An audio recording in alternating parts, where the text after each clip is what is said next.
All right, I am making country fried steak today. This is Mike's favorite, and he always gets it around his birthday. It's a week late, but we're getting it today.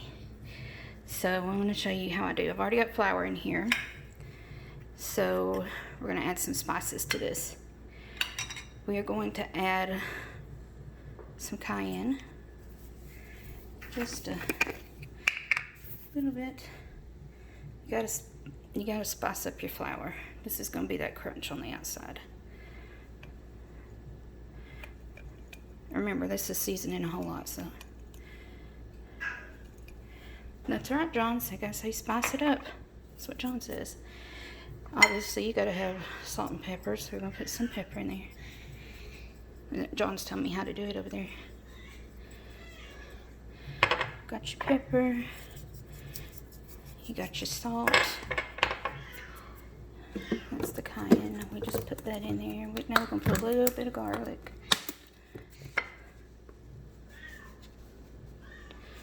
Don't want too much of that. Then I'm going to put a little bit of sage. Why sage? Well, it gives it just that little background flavor. Got any more questions, John? You hear him over there? You hear him? We're gonna need a little bit of poultry seasoning. I know, it sounds crazy, but trust me, it works. And just a little tiny bit of cumin. A little bit of smokiness in there. Alright. Mix all that in. Now it looks like we don't barely have any seasoning in there. But now we're going to add a little secret ingredient in there. We're going to put some baking powder. What this is going to do, it's going to help it be nice and crispy when we fry it.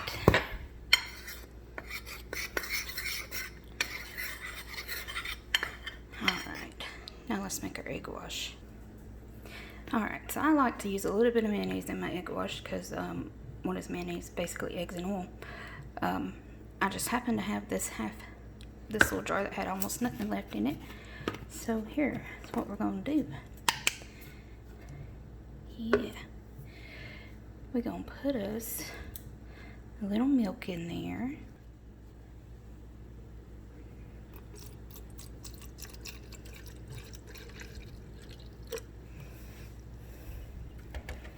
And an egg.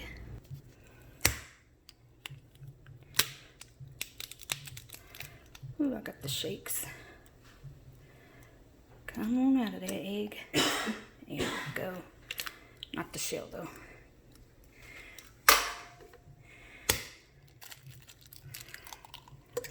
One more. Alright. I'll shake that egg again. Now we're going to come back over here and we're going to season that a little bit. A little bit of our salt.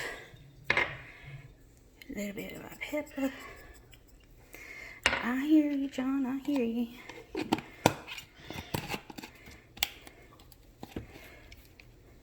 Now, I'm going to take a page from Bob Ross. We're going to shake the devil out of it.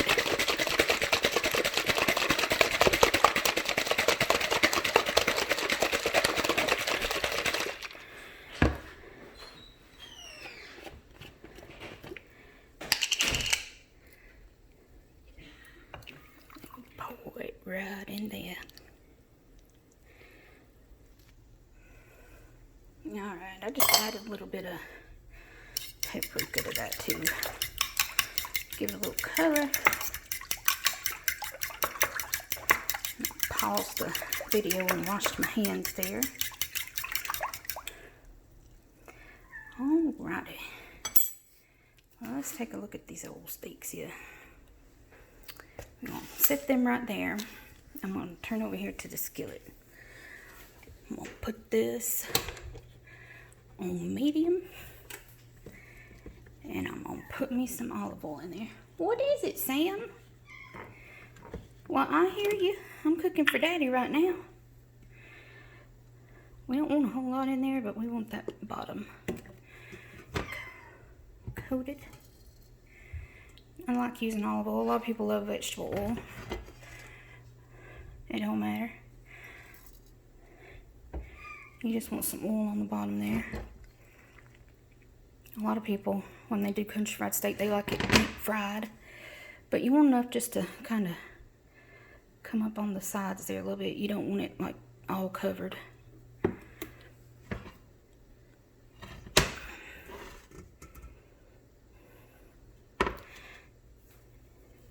And that gets going a little bit. Got me a little hunk of butter here. I'm gonna let that warm up a little bit. Now I'm just gonna take some of that butter. I'm gonna take that little hunk of butter and drop it in there. That olive oil and that butter's gonna give a little bit more flavor. That olive oil's gonna bring the smoke point up on that butter just a little bit. Help me fry it a little longer.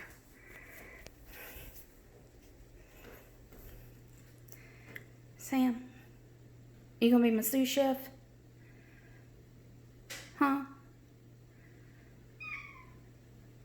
Well, alright then you just be quiet while I finish this. Alright. Let's get back to these. Let me get these packages open. I'll be right back. Alrighty. I can tell that my olive oil is getting warm because it smells like olives. So I'm just going to pop that old butter down in there.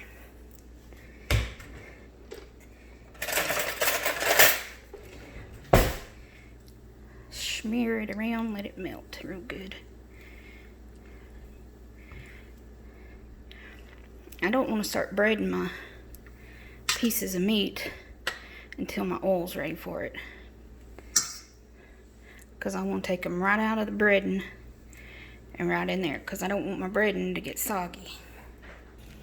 Alright, we got our beef here, and looks like our oil is ready to go. Yeah, so I'm going to cut this back just a little bit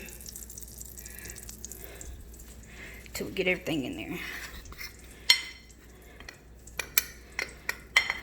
Alright, I'm going to use my fork because I don't want to keep washing my hands.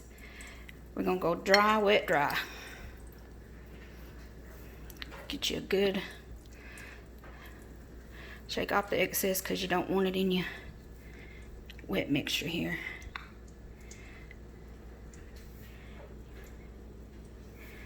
Then we're going to go in here again. This time you're going to make sure you don't want to see any places on there. You want to see just flour. Alright, you got them good and going there. Shake that off. Yeah, you want to be ornery, don't you? You want to break apart on me already. Lay them down in that skillet. Flip them over. Put them there. Sit down. Don't touch it. Don't touch it. Let him do his thing. Come on over here and get his brother. Other part of his leg or whatever these parts come from. Give him a good dousing. Shake him off real good. Come on over here and wet him.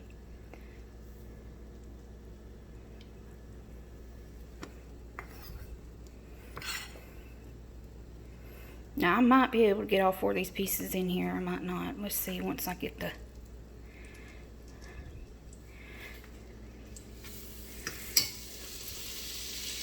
Yeah, buddy. Get you in there. Let's see, I might be able to do one more. Let's try one more. Get him over here. Get him covered up.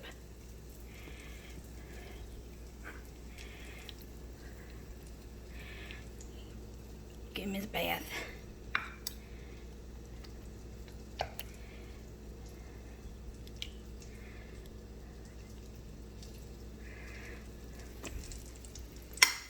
Come over here and cover him up again.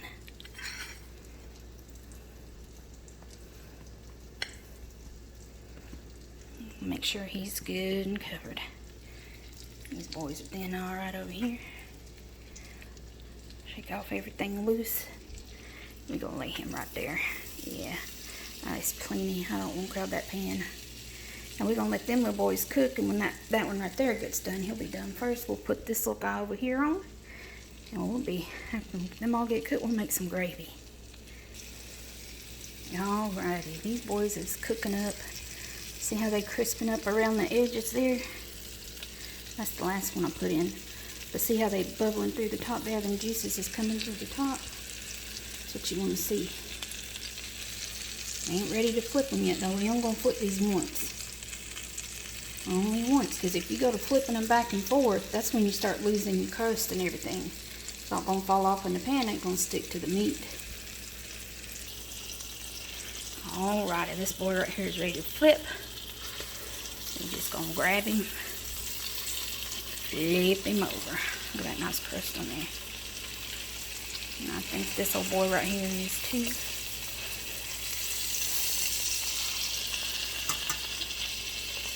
Yeah, he's got him a nice crust. We'll go ahead and flip this one too. Look at there. Woo-wee. Ain't gonna be long. We're gonna be eating some good eatings. Alrighty. Looks like these boys is about ready to come out.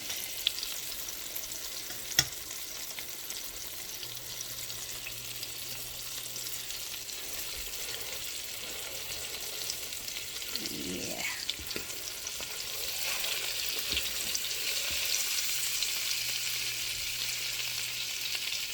I'm drying a little bit. Now I'm going to lay him down there on some paper towels.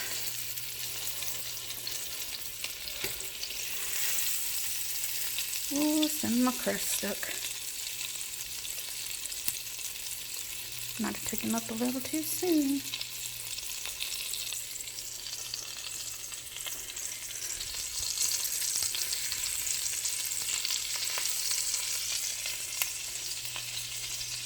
There you go, buddy.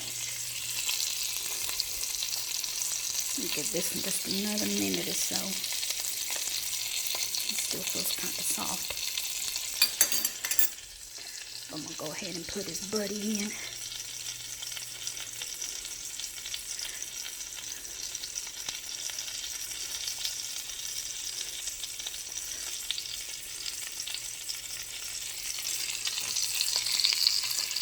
Let him be cooking. It's kind of hard to do this with one hand.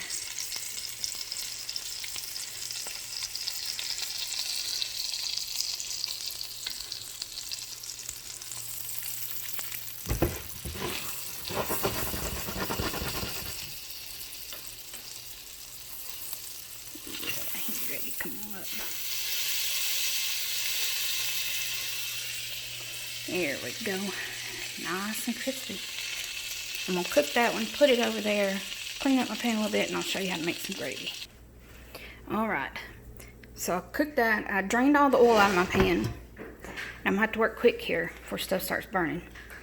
Notice I left all the good bits in there. I'm going to drop some butter in there. That was about a tablespoon and a half.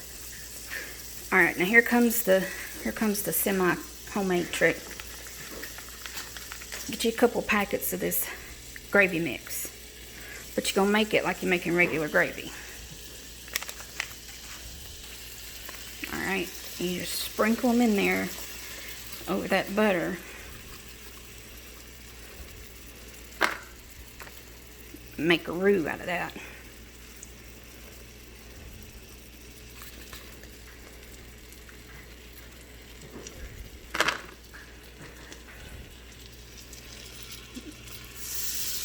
Mix all that in there together and let that get all nice and friendly. That melted butter's doing its job. It's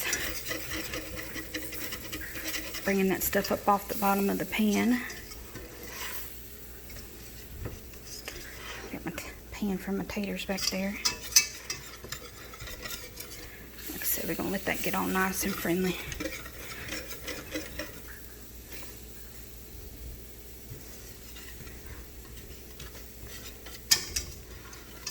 That's gonna, by doing that, you're never gonna have to worry about your gravy having that flour taste to it.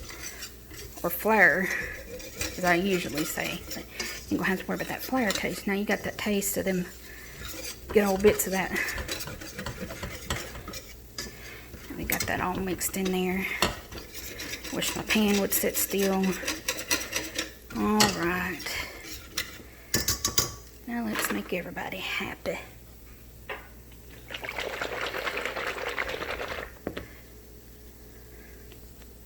I got my old buddy heavy cream here. Now I'm just gonna pour in some here. Now I'm gonna pour it right where this stuff is, because if I were to pour it straight on that pan, it's gonna start to sizzling, and it's gonna scald. I don't want it to scald. I just want to loosen that roux up just a little bit.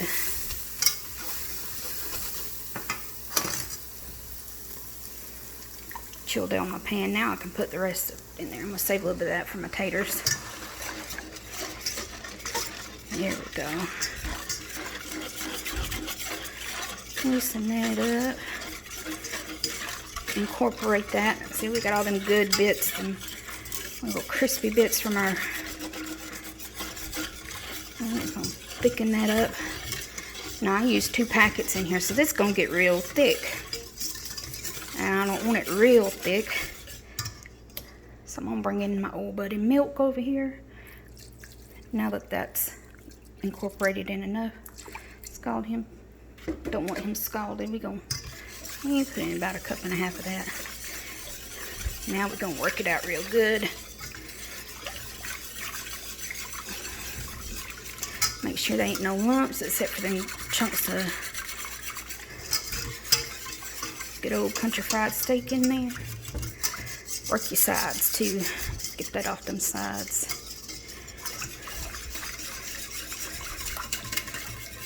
Give them upper arms a workout.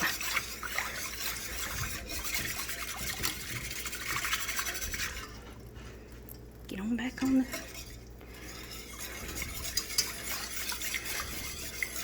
Alright, now I'm going to let him sit just a minute. And it's going to start to thicken. And you'll be able to see it thicken.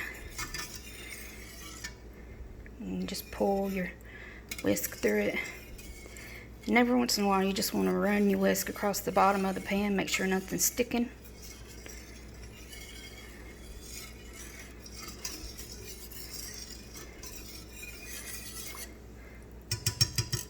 Alright, we'll get that a minute to happen. I'll show you when it's done. Alright, so our gravy has thickened up real nice there. You can flip it up and see the bottom of the pan. So I'm going to go ahead and turn that off. I'm also going to turn this water off back here that I've had boiling. Put my whisk over here out of the way. I'm going to show you real quick here. Put this on my trivet. How to DIY some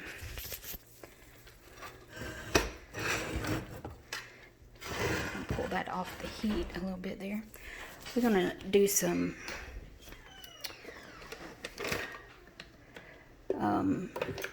who was that lady? Sandra Lee. What did she say? Simply Made. What was that? Half homemade, whatever. But anyway, whatever. I'm going to show you how to do these mashed potatoes and make them taste like they were homemade and not out of a packet. Alright, I got them open here. In this water, I just put a little olive oil while it was boiling. So I'm going to put in these potato flakes. Put them all in there.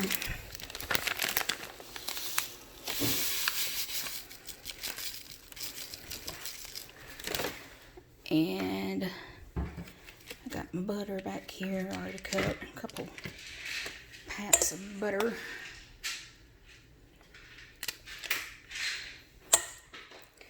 Just kind of use my fork to stir all that around. Now that ain't enough liquid for these taters. So what we're going to do, go over here to our buddy heavy cream. We're going to add the rest of that. And while we're doing that, we got us some cream cheese. We're gonna add us a spoonful of that. And then we got our old buddy milk over here again. We're gonna add some of him.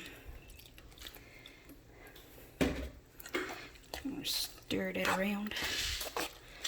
Let everybody get acquainted.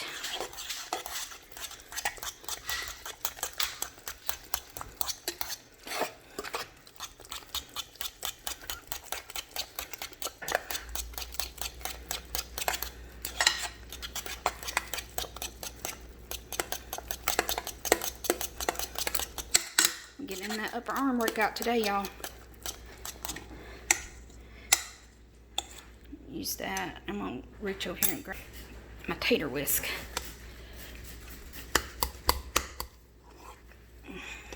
Ooh, them things is stiffening up.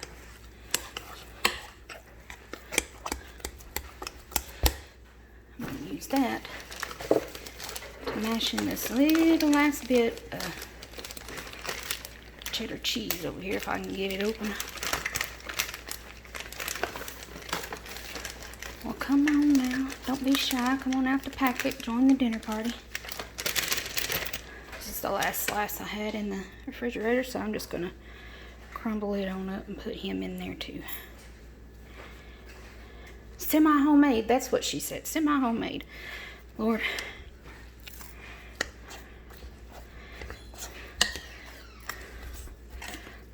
I think they need a little more milk. Just a splash. Yeah. Ooh, that's not a nice sound. I'm gonna finish stirring this up and I'll be right back. All right. Now, I'm gonna give you a little secret tip. Anything you're doing, making with cheese, if you want it just to have a little extra kick, right here. Come on. Ground mustard. Don't need a lot. Just sprinkle a tiny bit in there. Whisk it in. And you'll be set. Look at there. Now that's how you serve your man. Well, thank you.